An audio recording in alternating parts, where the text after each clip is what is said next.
السلام علیکم ورحمۃ اللہ وبرکاتہ۔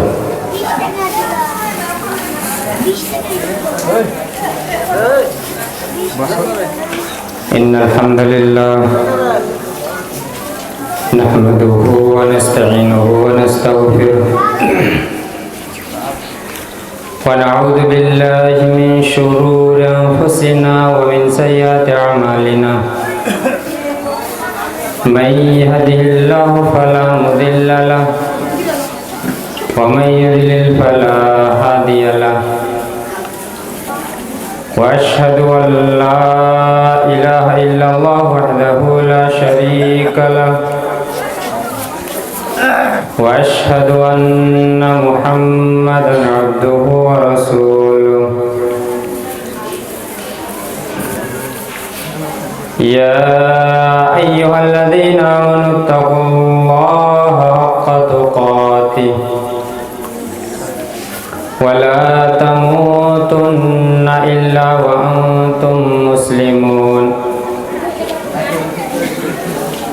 يا أيها الناس اتقوا ربكم الذي خلقكم من نفس واحدة فخلق منها زوجها وبث منهما رجالا كثيرا ونساء واتقوا الله الذي تساءلون به والأرحام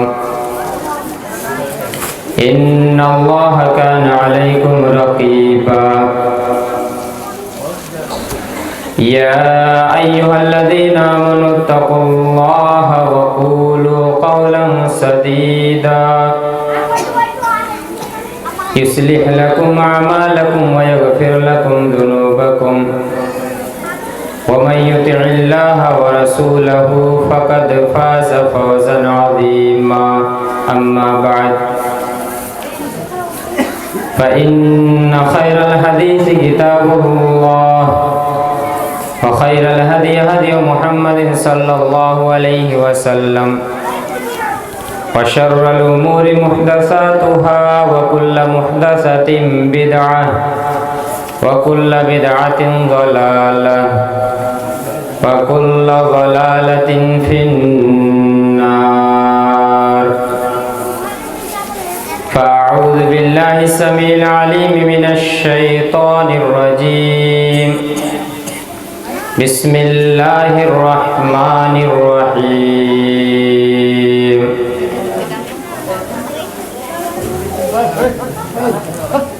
ولا تهنوا ولا تحزنوا وأنتم الأعلون إن كنتم مؤمنين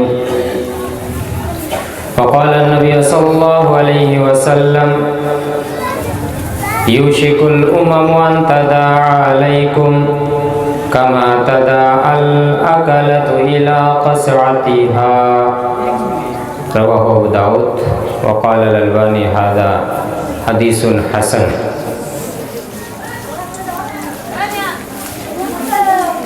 محترم مکرم، آج کے اس دینی مجلس، دینی سبھا، دینی جلسہ کے صدر محترم، میرے سامنے تشریف فرما دینی ملی بھائیوں، دوستوں، پردہ نشین ماں اور بہنوں، ہر قسم کی تعریف، توصیف، بڑائی، کبریائی، بزرگی، برتری، حمد و ثنا اس اللہ رب العالمین کے لیے لائق و سزاوار ہے، جو ہمارا خالق ہے، مالک ہے، رازق ہے، مدبر الامور ہے، ہماری تمام چیزوں کا انتظام اور بندوبست کرنے والا ہے، جس کی توفیق، جس کی مہربانی سے آج ہم سب یہاں ایک بہترین مجلس میں اکٹھا ہوئے ہیں۔ وصلی اللہ رب العالمین کی حمد و ثنا کرتے ہوئے ہم سب بیک زباں ہو کر کہے الحمدللہ۔ بعدہ بالعموم اس کے تمام انبیاء کرام پر اور بالخصوص اسپیشلی وشیش کر کے اس کے آخری نبی تاجدار مدنی احمد مجتبی محمد مصطفیٰ رسول اکرم صلی اللہ علیہ وسلم پر لاکھوں کروڑوں درود و سلام نازل ہو۔ اللہم صلی علیہ اللہم بارک علیہ وسلم علیہ تسلیما کثیرا۔ برادران اسلام، ماں اور بہنوں، خطبۃ الحاجہ کے بعد میں نے آپ حضرات کے سامنے قرآن مجید سے سورہ آل عمران سورہ نمبر 3 آیت نمبر 139 کی تلاوت کی ہے، اور ایک ابو داؤد کی حدیث پیش کی ہے۔ اس آیت اور حدیث کی روشنی میں ایمان کے تعلق سے کچھ باتیں پیش کرنے کی کوشش کروں گا، وما توفیق الا باللہ۔ حاضرین مجلس، سامعین کرام، آج ہم سب اچھی طرح سے جانتے ہیں اور اس بات پر یقین بھی رکھتے ہیں کہ قرآن کریم اللہ تبارک و تعالیٰ کی آخری کتاب ہے، انتم پستک ہے، جس کتاب اور جس پستک کو آخری رسول، آخری نبی، لاسٹ پروفیٹ، لاسٹ میسنجر، انتم رسی محمد رسول اللہ صلی اللہ علیہ وسلم پر اتاری گئی ہے۔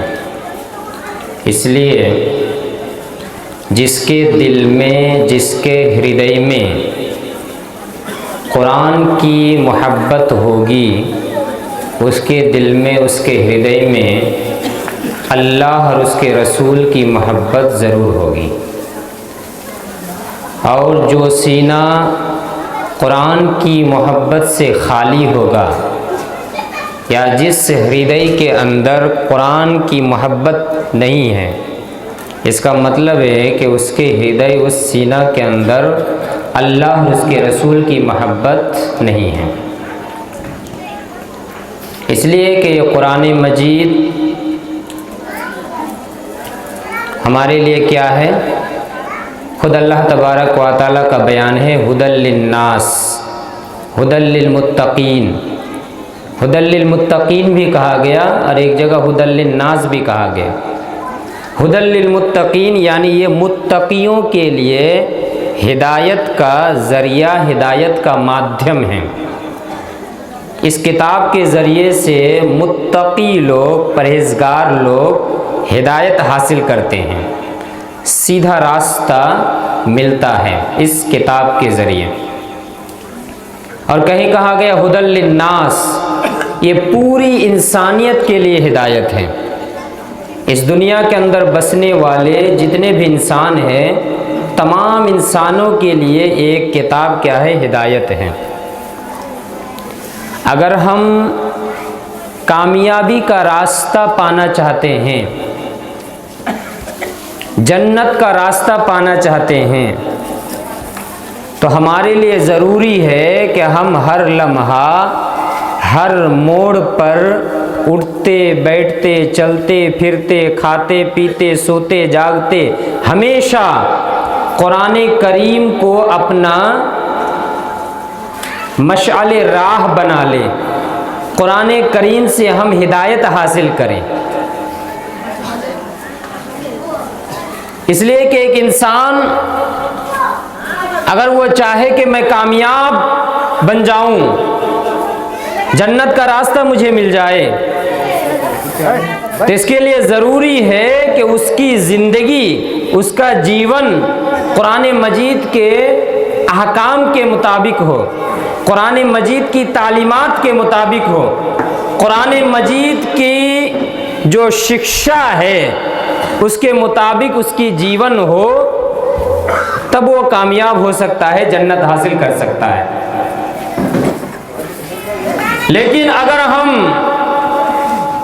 اپنے آپ کو مومن بھی کہے، مسلمان بھی کہے، لیکن قرآن کے اوپر عمل کرنے کے لیے تیار نہ ہو، قرآن کے احکام کو ماننے کے لیے تیار نہ ہو، قرآن کے فرامین کو اگر ہم ماننے کے لیے تیار نہ ہو، تو پھر یہ ایمان کا دعویٰ، یہ اسلام کا دعویٰ، یہ مومن ہونے کا دعویٰ صرف دعویٰ ہی رہ جائے گا، اس سے کچھ فائدہ ہونے والا نہیں ہے۔ دعویٰ کرنے والے مسلمان تو بہت سارے ہیں، ان کی تعداد اور ان کی سنکھیا بہت زیادہ ہے، لیکن اصل مومن، حقیقت میں مسلمان تو وہ ہے جو اپنے آپ کو مسلمان کہے اور قرآن کے مطابق اپنے جیون کو آگے بڑھائے، قرآن کے مطابق اپنی زندگی کو آگے بڑھائے، وہ ہے حقیقت میں مومن، وہ ہے حقیقت میں مسلمان۔ ورنہ دعویٰ کرنے والا تو بہت سارے ہیں، ارادہ کرنے والا، اچھا کرنے والا، کامیابی کو چاہنے والا، کامیابی کی چوٹی پر پہنچنے کی تمنا کرنے والے تو بہت ہے دنیا کے اندر۔ انسان اگر گھر میں بیٹھ کر ہی تمنا کرتے رہے کہ میں کامیاب بن جاؤں، میں کامیاب بن جاؤں، اور کامیابی کا راستہ اگر وہ اختیار نہ کرے، مان لیجئے پڑھائی کے تعلق سے اگر کوئی چاہے کہ میں ٹاپ کروں کلاس میں، اور وہ کبھی پڑھائی ہی نہ کرے، تو پھر یہ ارادہ کرنے سے تو کچھ ہوتا نہیں ہے۔ ایک مسلمان بھی، ایک مومن بھی اگر صرف ارادہ کرے، تمنا کرے میں کامیاب ہو جاؤں، مجھے جنت مل جائے، ارادہ کرنے سے کچھ نہیں ہوتا ہے، ارادہ کو عملی جامہ پہنانا پڑے گا، عمل میں لانا پڑے گا، تب جا کر کے ہم کامیاب ہو سکتے ہیں۔ آج دیکھیے ہماری حالت کیا ہے، آج مسلمانوں کے اوپر مشکلات، مشکلات کا سامنا مسلمانوں کو کرنا پڑتا ہے، مسلمانوں کو پریشانیوں کا سامنا کرنا پڑتا ہے۔ کہیں بھی کوئی اگر گھٹنا گھٹ جائے، کوئی واقعہ اگر ہو جائے، تو شک اور سندیہ کی سوئی گھوم کر کے مسلمانوں کی طرف آ جاتی ہے۔ کیوں؟ اس لیے کہ آج ہم نے قرآن کے احکام کو چھوڑ دیا ہے، قرآن کے فرامین کو چھوڑ دیا ہے۔ صحابہ کرام کو عزت ملی، صحابہ کرام کو سمان ملا، صحابہ کرام کو بلندی ملی، کامیابی ملی، کامرانی ملی۔ کیوں؟ اس لیے کہ وہ قرآن کے اوپر عمل کرنے والے تھے، قرآن کے احکام پر عمل پیرا تھے، قرآن کی تعلیمات کو اپنے جیون میں لاگو کرنے والے تھے۔ علامہ اقبال بہت بڑے شاعر، انہوں نے اس کا نقشہ بہت پہلے ہی کھینچ دیا تھا۔ وہ زمانے میں مسلمان تھے، وہ زمانے میں کامیاب تھے مسلمان ہو کر، وہ زمانے میں مسلمان تھے، کامیاب تھے مسلمان ہو کر، اور ہم خار ہوئے تاریک قرآن ہو کر۔ ان کو عزت ملی، ان کو سمان ملا، ان کو سربلندی ملی، ان کو کامیابی ملی، کامرانی ملی، بلندی کی چوٹیوں پر وہ پہنچ گئے۔ کیوں؟ اس لیے کہ وہ قرآن کے ماننے والے تھے۔ آج ہمیں ذلت و رسوائی کی زندگی، ذلت و رسوائی کا جیون بتانا پڑ رہا ہے۔ کیوں؟ اس کے پیچھے ایک ہی کارن، ایک ہی وجہ، ایک ہی سبب، ایک ہی ریزن ہے، وہ یہ ہے کہ آج ہم نے قرآن کے احکام کو چھوڑ دیا ہے، قرآن کی تعلیمات کو چھوڑ دیا ہے۔ میرے بھائی اور دوستوں، ماں اور بہنوں، جب ایک مومن بندہ کلمہ پڑھتا ہے، لا الہ الا اللہ محمد الرسول اللہ، جب ایک مومن بندہ اس کلمہ کے ذریعے سے اقرار کرتا ہے لا الہ الا اللہ، اللہ کے سوا کوئی معبود نہیں، اللہ کے سوا کوئی عبادت کے لائق نہیں، اللہ کے سوا کوئی سجدہ پانے کے لائق ہی نہیں ہے۔ جب ایک بندہ اس کلمہ کو اچارن کر لیتا ہے لا الہ الا اللہ، اب وہ بندہ یہ سمجھ لیتا ہے کہ میں عبادت کروں گا، صرف اللہ تبارک و تعالیٰ کی عبادت کروں گا، میرا یہ سر اگر جھکے گا اللہ کے سامنے جھکے گا، یہ ماتھا اگر ٹیکوں گا تو اللہ کے سامنے ٹیکوں گا، میری زندگی جا سکتی ہے، میں مر سکتا ہوں، برباد ہو سکتا ہوں، کچھ بھی میرے ساتھ ہو جائے، لیکن اللہ کے سوا کسی کی عبادت میں نہیں کر سکتا، اللہ کے سوا کسی کے سامنے میں سربت سجود نہیں ہو سکتا، اللہ کو چھوڑ کر کے کسی کے سامنے میں اپنے اس ماتھے کو ٹیک نہیں سکتا۔ صرف اتنا ہی نہیں، جب بندہ یہ کلمہ پڑھ لیتا ہے لا الہ الا اللہ، اللہ کی وحدانیت کو قبول کر لیتا ہے، اللہ کی توحید کو مان لیتا ہے، اللہ کی عبادت کا اقرار کر لیتا ہے، اللہ کو الہ سمجھ کر کے اللہ کو الہ مان لیتا ہے، اللہ کو الہ مان لینے کے بعد جب دوسرا انش اور دوسرا جز جب وہ پڑھتا ہے محمد الرسول اللہ، محمد صلی اللہ علیہ وسلم اللہ کے رسول ہے، یعنی اللہ کو اللہ ماننے کے بعد، اللہ کو الہ ماننے کے بعد، اللہ کو معبود مان لینے کے بعد، اللہ کو عبادت کے لائق مان لینے کے بعد، اب وہ اس بات کا بھی اقرار کر لیتا ہے کہ محمد الرسول اللہ، یہ محمد صلی اللہ علیہ وسلم اللہ تبارک و تعالیٰ کے آخری رسول ہے، اللہ تبارک و تعالیٰ کے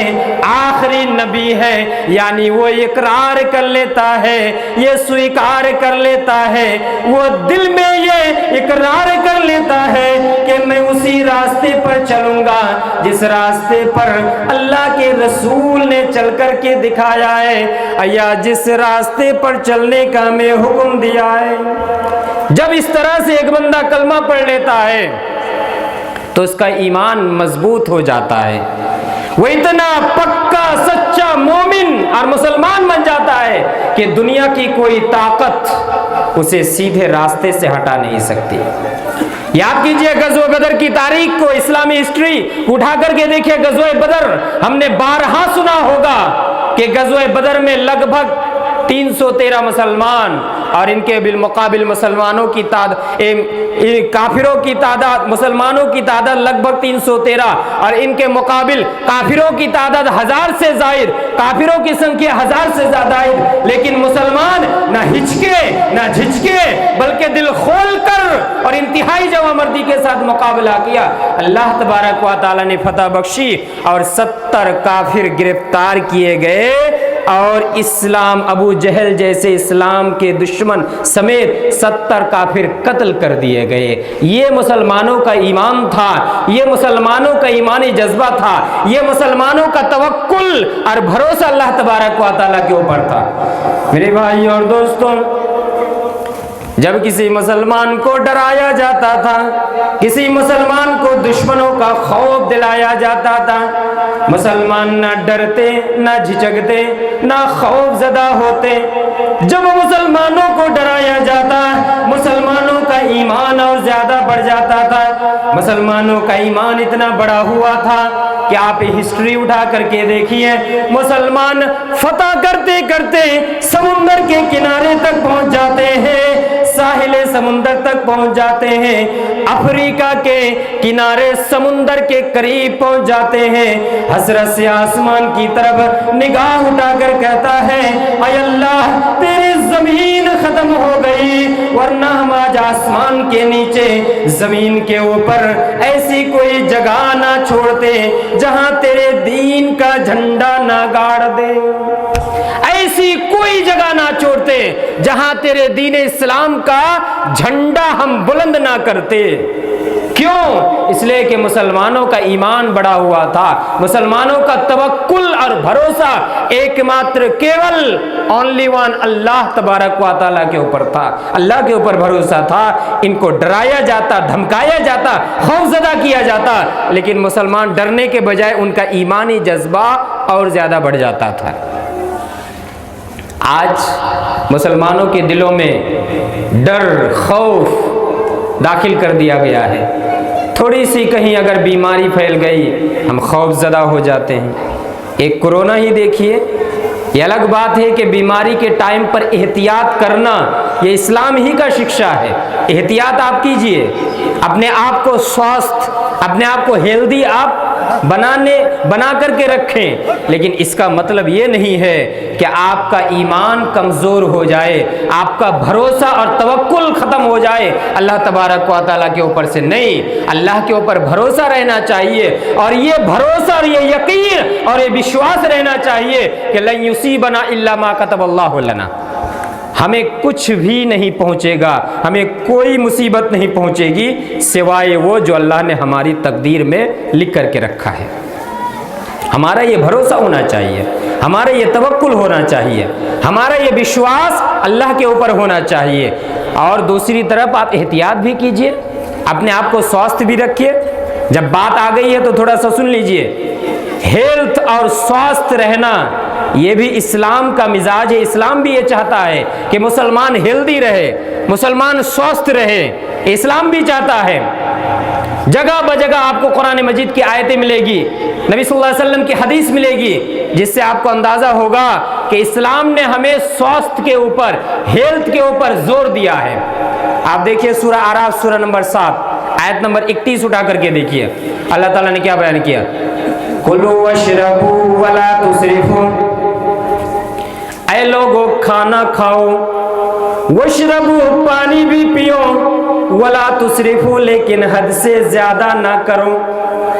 کھانا بھی کھاؤ جتنی مقدار کھانے کے بعد تمہاری بھوک مٹ جائے، جتنی مقدار کھانا کھانے کے بعد تمہاری یہ ریڑھ کی ہڈی سیدھی ہو جائے، جتنی مقدار کھانا کھانے کے بعد تم اس زندگی کے اندر جیون بتانے کے لائق ہو جاؤ۔ کھانا بھی کھاؤ، واشربو پانی بھی پیو، پینے کی چیزیں بھی تم پیو، ولا تسرفو لیکن کھانے میں بھی پینے میں بھی تم حد سے آگے نہ بڑھ جاؤ۔ آج میڈیکل سائنس بھی اس چیز کو ماننے کے لیے تیار ہیں۔ آج دنیا کے تمام لوگ اس بات کو ماننے کے لیے تیار ہیں، تمام کے تمام لوگوں نے اس بات کو اقرار کر لیا ہے کہ انسان کی زیادہ سے زیادہ موتیں ہوتی ہیں، انسان کو زیادہ سے زیادہ نقصان ہوتا ہے، زیادہ کھانے کی وجہ سے، زیادہ پینے کی وجہ سے۔ بغیر کھائے پیے انسان بہت کم مرتا ہے۔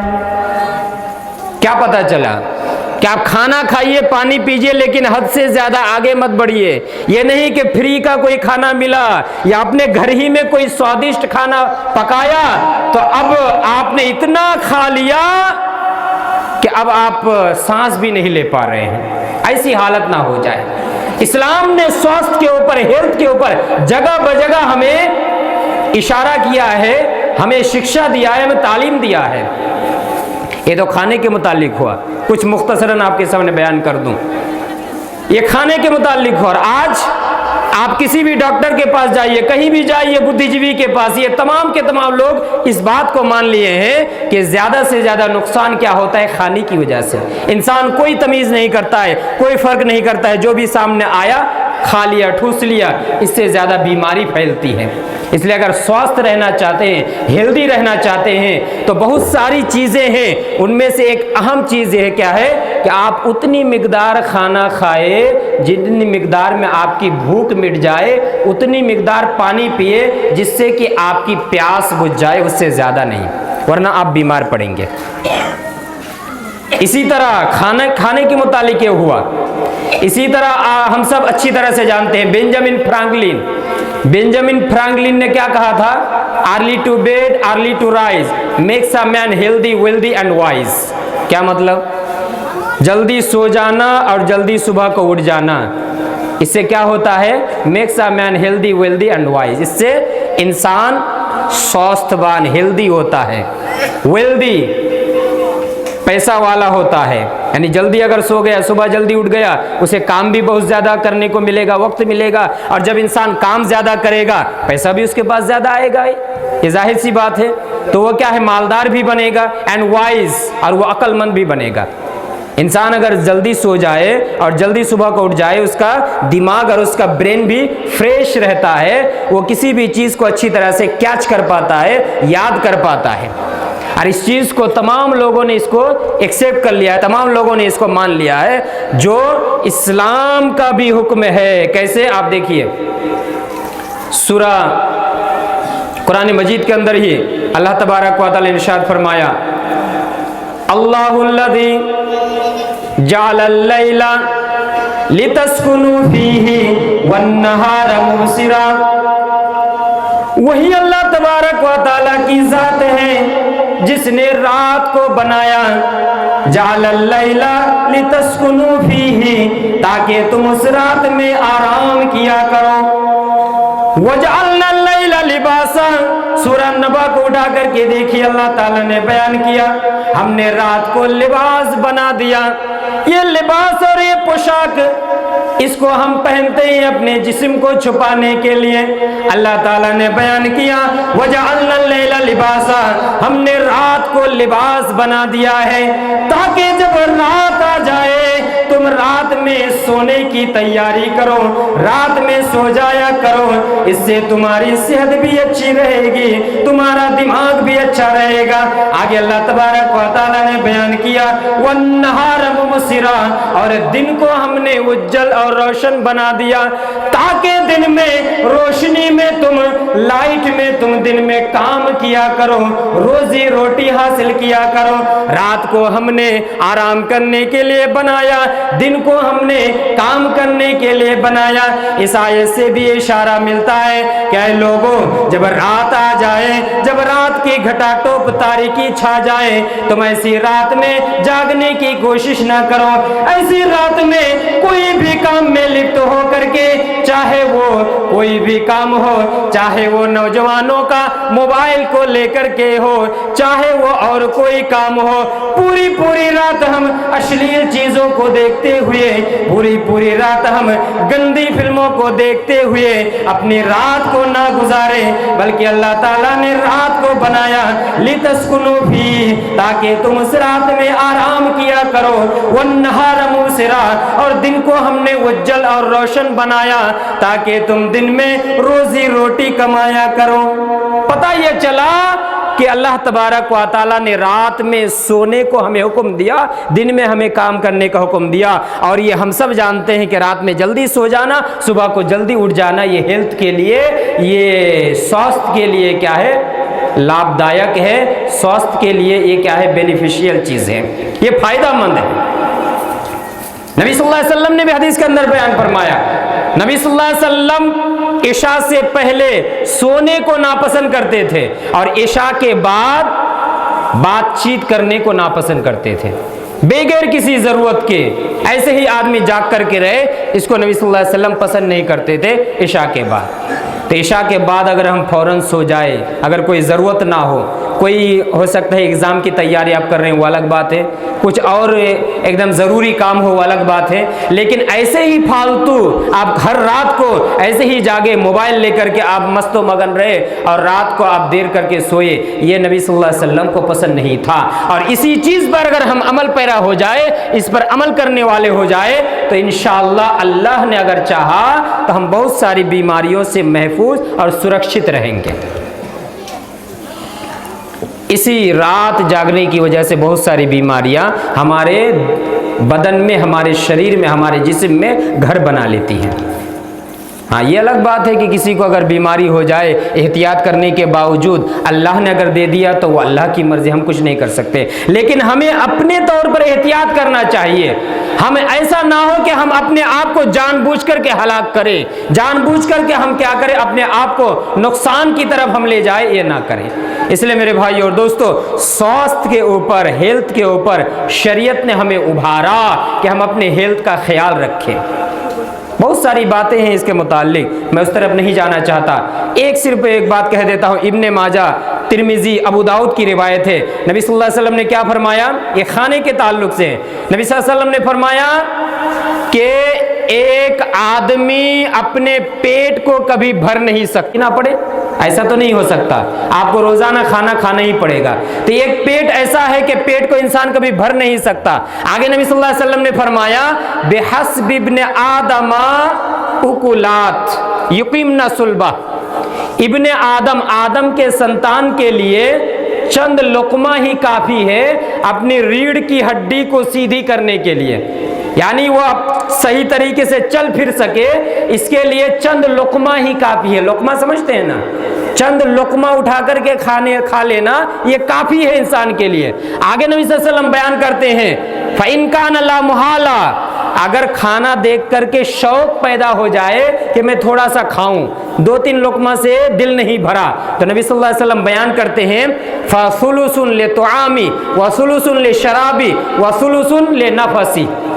اگر نبی صلی اللہ علیہ وسلم پہلے کہا کہ انسان کے لیے 2 یا 3 لقمہ کھانا کافی ہے، لیکن اگر کھانا دیکھ کر کے کھانے کی اچھا جاگ جائے تو وہ کیا کرے؟ ایک کام کرے، کیا کرے؟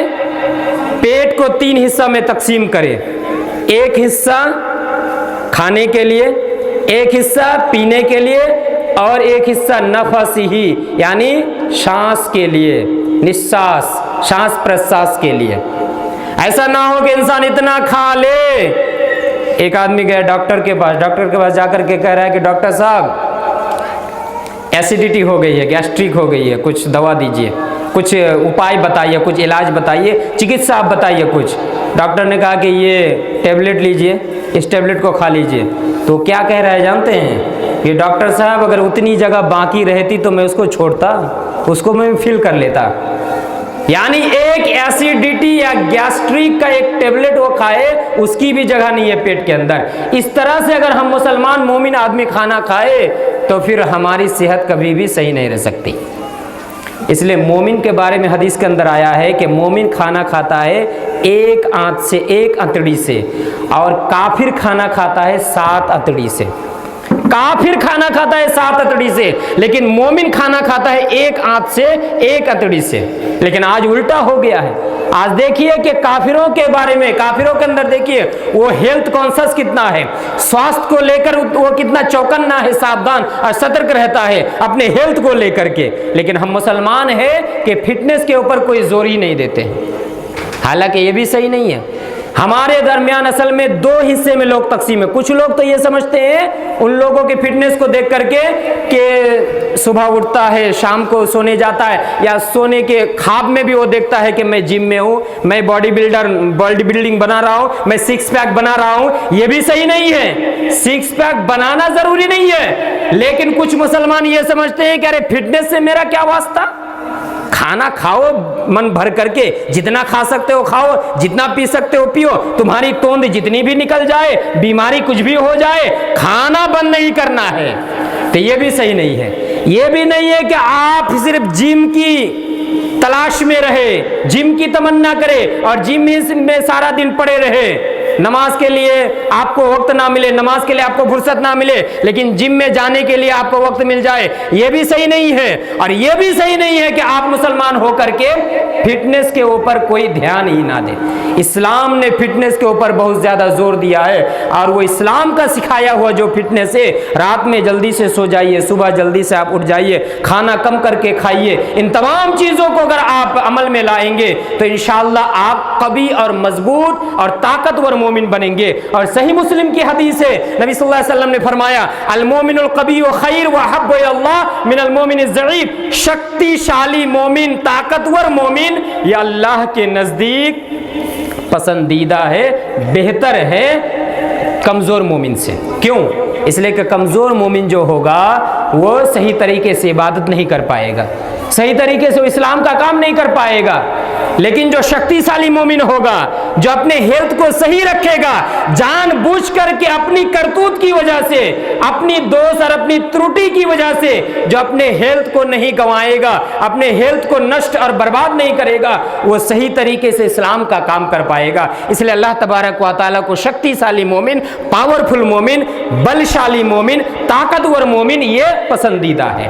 اس لیے میرے بھائی اور دوستو، آج ہمیں ضرورت اس بات کی ہے کہ ہم ہیلتھ کے اوپر بھی دھیان دیں، اپنی استطاعت کے مطابق ہم کوشش کریں۔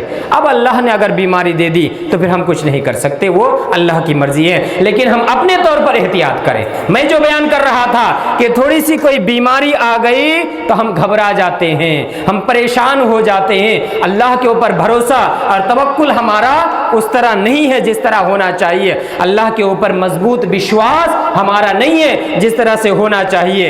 اس لیے اللہ تبارک و تعالیٰ نے ارشاد فرمایا، سورہ رات کے اندر اللہ تعالیٰ نے فرمایا، ان اللہ لا یغیر ما بقوم حتی یغیروا ما بانفسہم، بے شک اللہ تبارک و تعالیٰ کسی قوم کی حالت نہیں بدلتا جب تک وہ قوم اپنی حالت خود نہ بدل لے۔ اللہ تبارک و تعالیٰ کسی سمپردائے کی اوستھا کو پریورتن نہیں کرتا جب تک وہ سمپردائے اپنی اوستھا کو پریورتن نہ کر لے۔ میرے بھائیو اور دوستو، آج بہت سارے لوگوں کی طرف سے یہ سوال ہوتا ہے، بہت سارے لوگوں کی طرف سے یہ پرشن کیا جاتا ہے، بہت سارے لوگوں کی طرف سے یہ کوشچن کیا جاتا ہے کہ جب اللہ تبارک و تعالیٰ کا وعدہ ہے، جب اللہ تبارک و تعالیٰ کا پرومس ہے، جب اللہ تبارک و تعالیٰ نے قرآن مجید کے اندر وعدہ کیا ہے، وَلِلَّهِ الْعِزَّةُ وَلِرَسُولِهِ وَلِلْمُؤْمِنِينَ، غلبہ صرف اللہ اور اس کے رسول اور مومنین کے لیے ہوگا، عزت صرف اللہ اور اس کے رسول اور مومنین کو ملے گی، سمان صرف اللہ اور اس کے رسول اور مومنین کو ملے گا۔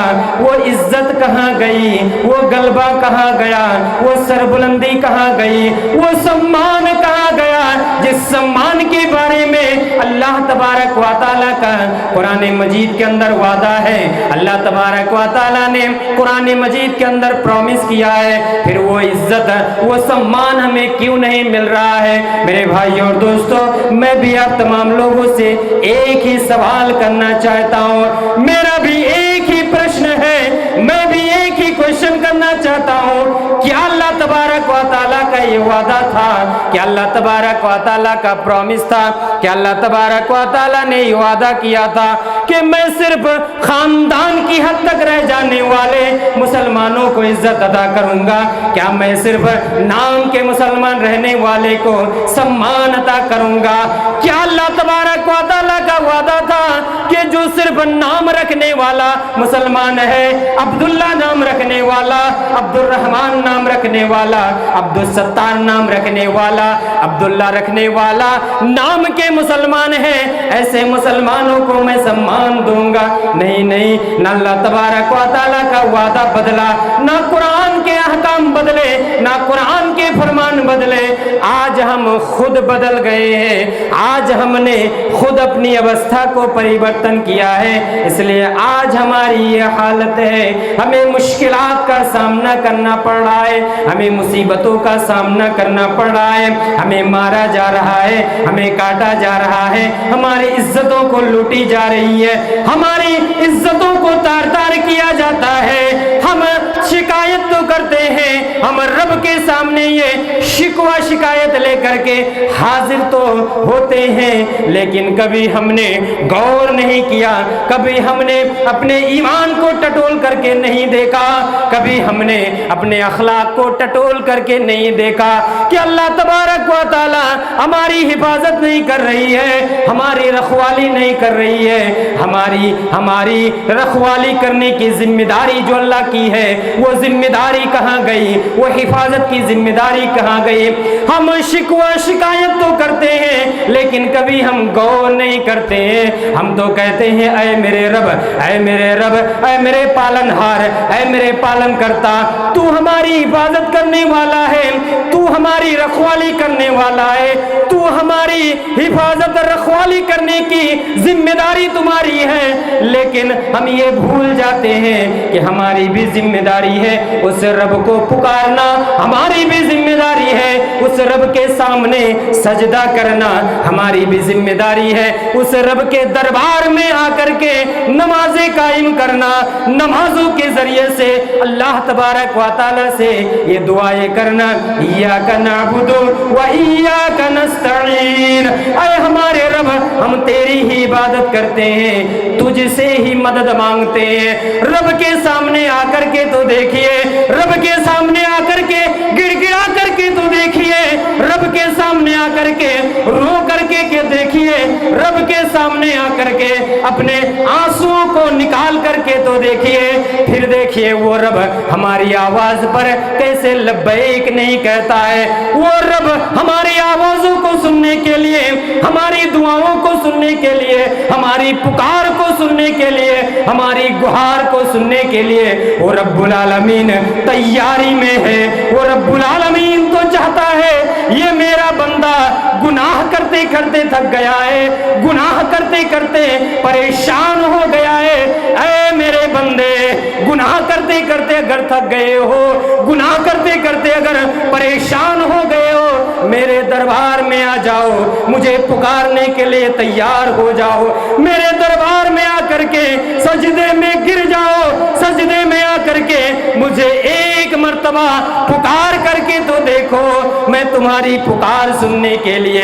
تیار ہوں، میں تمہاری دعا سننے کے لیے تیار ہوں، میں تمہاری گہار سننے کے لیے تیار ہوں۔ لیکن ہم اللہ کو یاد کرنے والے بنے تو کیسے بنے؟ اللہ کو پکارنے والے بنے تب تو اللہ تبارک و تعالی ہماری پکار کو سنے، ہماری دعا کو سنے۔ ہم اللہ کو پکارنے والے بنے، ہم اللہ سے دعا کرنے والے بنے، ہم اللہ سے گہار لگانے والے بنے۔ اے اللہ، ہم تیرے بندے ہیں، گناہ کرتے کرتے پریشان، گناہ کرتے کرتے تھک گئے ہیں۔ اے اللہ، تیرے دربار کے سوا اور کوئی دربار نہیں ہے جہاں جا کر کے میں اپنی باتوں کو رکھ سکوں، میں اپنی پریشانیوں کو پیش کر سکوں۔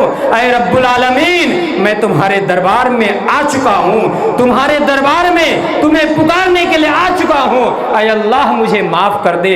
اللہم انی ظلمت نفسی ظلما کثیرا۔ اے اللہ، ہم نے اپنے نفس کے اوپر بڑا ظلم کیا ہے، ظلم پر ظلم، انیائے پر انیائے، اپرادھ پر اپرادھ، گناہ پر گناہ ہم نے کیا ہے۔ اللہم انی ظلمت نفسی ظلما کثیرا ولا یغفر الذنوب الا انت فاغفر لی مغفرۃ من عندک وارحمنی انک انت الغفور الرحیم۔ اے اللہ، تو ہی میرے گناہوں کو معاف کرنے والا ہے، تو ہی مجھے بخشش دینے والا ہے، تو ہی مجھے معافی دینے والا ہے۔ اے اللہ، تو اپنی رحمت سے، اپنے رحم و کرم سے، اپنی مہربانی سے مجھے معاف کر دے، میرے اوپر رحم کر، تو ہی رحم کرنے والا، تو ہی معاف کرنے والا ہے۔ اس طرح سے ہم پکارنے والے بنے تب نا، اللہ کو یاد کرنے والے بنے تب نا، اللہ کے سامنے آ کر کے گڑ گڑانے والے بنے تب نا۔ اللہ تبارک و تعالیٰ تو ہماری دعاؤں کو، ہماری پکار کو، ہماری آواز پر لبیک کہنے کے لیے تیار ہے۔ ادعونی استجب لکم، مجھے پکارو میرے بندے، میں تمہاری دعاؤں کو قبول کروں گا۔ اور جانتے ہیں دعا کرنے کا سب سے بہترین اور سب سے اچھا طریقہ اور سب سے اصل جگہ کون سی ہے؟ سجدے کی حالت۔ سجدے کی حالت میں ایک بندہ اپنے رب سے سب سے زیادہ قریب ہوتا ہے، سب سے زیادہ قریب ہوتا ہے۔ اور سجدے کی حالت میں اگر آپ اخلاص کے ساتھ، للہیت کے ساتھ، نیت کو صاف کر کے اگر آپ رب کو پکارے، دعا کرے، آپ کی دعا ضرور قبول ہوگی۔ یہ ہم غلط سمجھتے ہیں بہت سارے لوگ کہ جب دعا کرتے ہیں کسی چیز کو ہم مانگتے ہیں اور وہ مانگ جب پوری نہیں ہوتی ہے ہمارے من کے مطابق، ہم اپنی سوچ کے مطابق سمجھتے ہیں کہ دعا قبول نہیں ہوئی، حالانکہ وہ غلط بات ہے۔ دعا قبول ضرور ہوتی ہے، اگر اخلاص کے ساتھ دعا کرے، للہیت کے ساتھ دعا کرے تو دعا ضرور قبول ہوتی ہے۔ لیکن ہاں، اگر وہ چیز، جس چیز کو ہم مانگ رہے ہیں، وہ ہمارے لیے اگر اچھی ہے تو اللہ تعالیٰ ہمیں دے گا، اگر اچھی نہیں ہے تو اللہ تعالیٰ نہیں دے گا۔ لیکن دعا کرنے کا فائدہ یہ ہے کہ آپ کو اس بری چیز سے آپ کو اللہ تعالیٰ دور کر دے گا، چونکہ وہ چیز میرے لیے، آپ کے لیے اچھی نہیں ہے۔ اللہ تعالیٰ بہتر جانتا ہے کہ میرے لیے کون سی چیز اچھی ہے، آپ کے لیے کون سی چیز اچھی ہے۔ تو ہم نے دعا مانگی،